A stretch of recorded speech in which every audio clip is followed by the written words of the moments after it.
Persatuan Bola Sepak Argentina (AFA) pada Rabu berkata kontroversi melanda setakat semalam berkenaan penahanan presidennya Claudia Tapia dan bendahari persatuan Pablo Tovigino oleh Mahkamah Amerika Syarikat adalah tidak benar.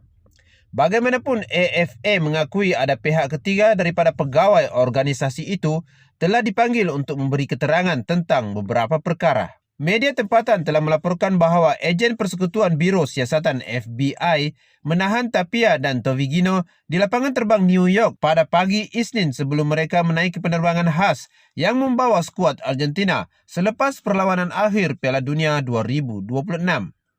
Ada berita bertiup kencang mengatakan pihak berkuasa Amerika Syarikat sedang menyiasat lebih daripada $300 juta, kira-kira 1.2 bilion yang didakwa dipindahkan melalui bank serta syarikat di Florida Selatan, termasuk syarikat Tour Port Enter LLC yang mengendalikan perjanjian komersial antarabangsa AFA. Menurut seorang saksi di lapangan terbang ketika pasukan Argentina bersiap untuk menaiki penerbangannya, ejen persekutuan menyoal siasat Tapia dan Tovigino selama kira-kira 30 minit di atas bas. AFA dalam satu kenyataan menafikan berita itu.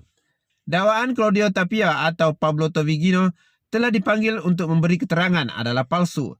Telefon bimbit atau mana-mana peranti elektronik tidak dirampas.